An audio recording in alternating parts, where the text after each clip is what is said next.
আসসালামু আলাইকুম, welcome back to my class. আজকে আমরা ক্লাসে আলোচনা করব right form of verb. So let's start it. আমাদের মেডিকেল অ্যাডমিশন টেস্ট, এইচএসসি আবার এসএসসি সব কিছুর জন্য হচ্ছে right form of verb important. So আজকে দেখি আমরা শুরু করি আজকে। মাই স্পেকটিকলস, এখানে বি ভার্ব। এখন এটার ফর্মটা আমি কিভাবে চেঞ্জ করব? মেইনলি আমরা একটা ভার্বের ফর্ম চেঞ্জ করি হচ্ছে সাবজেক্টটা দেখে।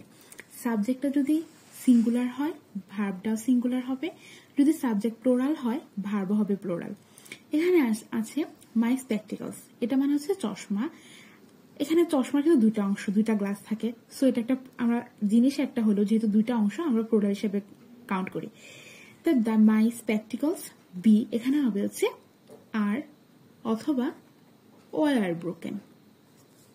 যেহেতু এখানে টাইম উল্লেখ নাই তাই পাস্ট বা প্রেজেন্ট আমি দুটাই দেখালাম।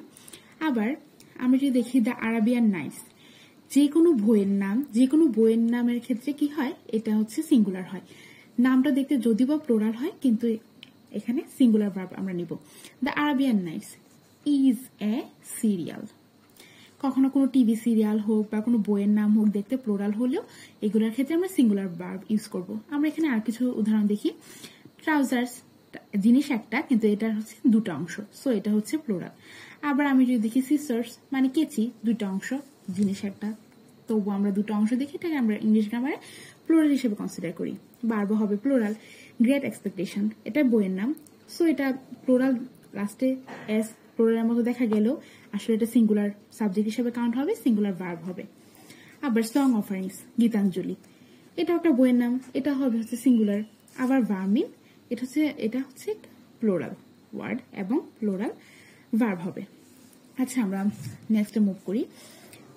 এখানে আমরা দেখতে পাচ্ছি যে কতগুলো ওয়ার্ড আছে। এই ওয়ার্ডগুলো যখন কোনো একটা সেন্টেন্সে থাকবে তখন আমরা বুঝবো যে এটা প্রেজেন্ট ইনডিফিনিট টেন্সে আছে, আমরা সেই অনুযায়ী ভার্ব চেঞ্জ করব। কি কি ওয়ার্ড আছে আমি কিছু ওয়ার্ড দিয়েছি, আর বাইরেও থাকতে পারে। Daily, regularly, everyday, always, sometimes, often, usually, normally, occasionally, every week হতে পারে, every month হতে পারে, every year হতে পারে, on holidays বলি, on Saturday বলি, অথবা on Saturday, on Monday, on Tuesday, যে কোনো দিনের নাম। হার্ডলি, সেলডম, এরকম ওয়ার্ড যদি কোন টেন্সে, মানে এটা মেইনলি হচ্ছে প্রেজেন্ট ইনডিফিনিট টেন্সে ইউজ হয়। আবার সাবজেক্ট যদি থার্ড পারসন সিঙ্গুলার নাম্বার হয় তাহলে কিন্তু ভার্বের শেষে আমরা এস বা ইএস যুক্ত করি, এটা একটা নর্মাল, সবাই জানি আমরা। এখানে একটা যদি এক্সাম্পল দেখি, on holidays he go dash market. এখানে আমি গোর ফর্মটা কিভাবে চেঞ্জ করব? অন হলিডেজ বলছি তাহলে হচ্ছে এটা প্রেজেন্ট ইনডিফিনিট, আর এখানে কি subject third person singular number, তাহলে কি হবে গোস মার্কেট। আমি যদি বলতাম এভরিডে হি, তারপর যদি বলতাম নর্মালি, ইউজুয়ালি, তাহলে সেম ভাবে হতো। আচ্ছা, আমি এখন মুভ করি লাস্ট পরের অংশে। এখন আমি প্রেজেন্ট ইনডিফিনিট টেন্স আলোচনা করলাম, এখন আমি যাই প্রেজেন্ট কন্টিনিউয়াস টেন্স। আমি কিভাবে চিনব যে এটা প্রেজেন্ট কন্টিনিউয়াস টেন্স? এটা ইজিলি চেনা যায়। কোনো একটা সেন্টেন্সের শেষে যদি now, right now, at present, at the moment, today, this year, day by day, gradually, year after year, still, এরকম ওয়ার্ড থাকে তাহলে এটা প্রেজেন্ট কন্টিনিউয়াস টেন্স হয়। আমি যদি বলি, এখানে একটা এক্সাম্পল দেখতে পারি, now I go days to market. এখানে কি হবে? নাও আছে, সো আমি বুঝলাম যেটা প্রেজেন্ট কন্টিনিউয়াস টেন্স। তাহলে আমি লিখবো হচ্ছে now I am going to market. এখানে আমি যদি নাও, এখানে রাইট নাও হইতো, এট প্রেজেন্ট হইতো, দিস ইয়ার হইতো, সেম হইতো। আমি আবার দেখি our conscious great days gradually আছে, সো এখানে আমি দেখে চিনতে পেরেছি যে এটা হচ্ছে প্রেজেন্ট কন্টিনিউয়াস আছে। সো আমি এখানে লিখবো হচ্ছে আওয়ার কনসাস ইজ ডিগ্রেডিং হবে, ডিগ্রেডিং। আবার আমি যদি বলি হচ্ছে দে dash two a concert tomorrow, এটা একটা খুবই ইম্পর্টেন্ট একটা জিনিস। এখানে আমরা টুমোরো কিন্তু আগে কোথাও নাই, এই ক্ষেত্রে ইউজ হয় হচ্ছে যদি নিকটবর্তী ভবিষ্যৎ আমরা বুঝাই, বা হচ্ছে আমরা যদি বলি হচ্ছে নিকটবর্তী ভবিষ্যতে কোনো একটা কাজ হবে, তাহলে ওই ক্ষেত্রে আমরা প্রেজেন্ট কন্টিনিউয়াস ইউজ করতে পারি। আবার এটা ফিউচারে লেখা যায়, কোনো প্রবলেম নাই। আমি যদি বলি এটা they will go to a concert tomorrow, অথবা আমি যদি বলি দে আর গোয়িং, দুইটাই হচ্ছে কারেক্ট। আমাদের এখন কারেক্ট সেন্টেন্স করি তখন আমরা অনেক সময় উইল গো থাকে না। আমরা যদি আবার দেখি just now, already, yet, ever, recently, lately এরকম ওয়ার্ডগুলো থাকে তাহলে এটা প্রেজেন্ট পারফেক্ট টেন্স হয়। এখন আমি এখানে দেখো অলরেডি আর ইয়েটের নিচে একটা টান দিয়েছি। কেন? এই অলরেডিটা ইউজ হয় হচ্ছে মেনলি হাবোধক সূচক শব্দে বা অ্যাফার্মেটিভ সেন্টেন্সে, আর ইয়েটটা ইউজ হয় হচ্ছে নেগেটিভ সেন্টেন্সের ক্ষেত্রে। এটা খেয়াল রাখবো। আরেকটা কারেকশন আমি এখানে লিখছি। দেখো আমরা অনেক সময় যে কারেক্ট সেন্টেন্স থাকে অ্যাডমিশন টেস্টে যে কোয়েশ্চেনগুলো আসে ওগুলোর মধ্যে এরকম একটা উদাহরণ দেওয়া থাকে, I have already gone, I already have gone. এখানে কোন সেন্টেন্সটা হচ্ছে কারেক্ট? এখানে আমরা সবসময় খেয়াল রাখবো এই যে অলরেডি যুক্ত এরকম অ্যাডভার্ব গুলো ইউজ হয় হচ্ছে অক্সিলারি ভার্ব আর মেইন ভার্ব এই দুটার মাঝখানে মাঝামাঝিতে ইউজ হবে, নট এটার আগে ইউজ হবে। আগে ইউজ হলে এটা হচ্ছে ভুল, এটা এই সেন্টেন্সটা ভুল, আর হচ্ছে এই সেন্টেন্সটা হচ্ছে কারেক্ট। আমরা এটা খেয়াল রাখবো। একটু ছোট্ট জিনিস কিন্তু অনেক সময় এরকম কারেক্ট সেন্টেন্সে আসে। আচ্ছা আমরা হচ্ছে পরেরটায় যাই। একটা উদাহরণ দেখি আমরা হচ্ছে প্রেজেন্ট পারফেক্টের। I finish dash my letter yet. আমি কি বলছি যে ইয়েটটা কখন ইউজ হয়? নেগেটিভ সেন্টেন্সের ক্ষেত্রে ইউজ হয়। তাহলে কি হবে এখানে? I finish dash my letter, I have not finished. I have not finish my letter yet হবে। এখানে অলরেডি হলে কিন্তু অ্যাফার্মেটিভ সেন্টেন্স হতো। এখন আমি দেখি lately I dash my having, তাহলে লেটলি কি হবে? Lately I have had my having। এটা কিন্তু একটা ইন্টারেস্টিং একটা এক্সাম্পল। কেন আমি বলি, এখানে হ্যাভ আছে, আমরা কি করি অনেক সময় দিয়ে দিই হচ্ছে আই হ্যাভ মাই হ্যাভিং, শেষ করে দিই আমরা আই হ্যাভ মাই হ্যাভিং, অথবা আমরা লিখে ফেলি direct I had my having, এভাবে লিখে শেষ করে দিই। মানে আমাদের খেয়ালই থাকে না এখানে মিস্টেকটা কোথায় হচ্ছে। এখানে হ্যাভ আছে, এই হ্যাভটা হচ্ছে এখানে ভার্ব, কিন্তু আমি এখানে এই হ্যাভটাকে কিন্তু চেঞ্জ করে হ্যাড দিয়েছি, মানে ভার্বের ভিতরে দিলাম, মানে হচ্ছে প্রেজেন্ট পাস্ট পার্টিসিপল দিলাম। আর এই যে হ্যাভ, এটা কিন্তু আমরা ওই যে টেন্সের নিয়ম অনুসারে বসাইলাম, যে প্রেজেন্ট পারফেক্ট টেন্সের মধ্যে হ্যাভ প্লাস তারপর যে ভার্বের ভিতরে হয় আর কি, ওইভাবে বসালাম। এই জন্য আমরা এটা একটু খেয়াল রাখবো। এই উদাহরণগুলো কিন্তু আমরা প্রায়শই ভুল করি। আচ্ছা, none of the students dash the exam yet. এখানে আমরা একটা জিনিস খেয়াল করবো, এখানে অনেকগুলো গ্রামার রুলস আছে, ভালো করে একটু খেয়াল করি।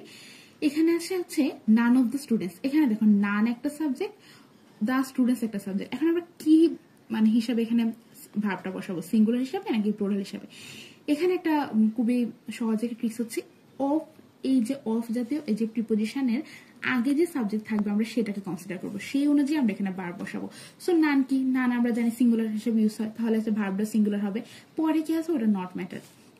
আচ্ছা, none of the students finish the exam yet. এখন আমি এখানে লিখবো হচ্ছে none of the student has finished. আমি বলেছিলাম যে ইয়েটার ক্ষেত্রে কি হয়, ইয়েটার ক্ষেত্রে এখানে নেগেটিভ হবে, কিন্তু দেখো আমরা এখানে নান আছে, আগেই নেগেটিভ দেওয়া আছে, সো আমরা পরে নেগেটিভ করবো না, পরে আমরা অ্যাফার্মেটিভে রাখবো। এটা এই ছোট ছোট জিনিসগুলো আমরা খেয়াল রাখবো যখন আমরা রাইট ফর্ম ভার্বগুলো করবো। এটা এইচএসসি তারপর হচ্ছে অ্যাডমিশন, দুই ক্ষেত্রে ইম্পর্টেন্ট। আচ্ছা আমরা পরে মুভ করি। এখানে আছে have, has, having, get, been, to be, being, এরকম ভার্বগুলোর সাথে কিন্তু আমরা পাস্ট পার্টিসিপল বসাবো, পাস্ট পার্টিসিপল হবে। যেমন আমি যদি বলি হচ্ছে I got the building dash build, এখানে কি হবে? I got the building build হবে। এখানে আরেকটা জিনিস আছে, এই যে হ্যাভ, তারপর হচ্ছে হ্যাজ, আর হচ্ছে গট, গেট, এইগুলো হচ্ছে পজিটিভ ভার্ব হিসেবে ইউজ হয়। আমরা যে আগে ক্লাসে আলোচনা করেছিলাম পজিটিভ ভার্ব, ওই যেসব ভার্বের মানে পজিটিভ ভার্ব হয় না তাদেরকে আমরা এইভাবে পজিটিভ ভার্ব করতে পারি, হ্যাভ, হ্যাজ, গট এরকম ইউজ করে। আচ্ছা, I got the building build হবে, তাহলে এটা একদম খেয়াল রাখবো, সব ইজি নিয়ম।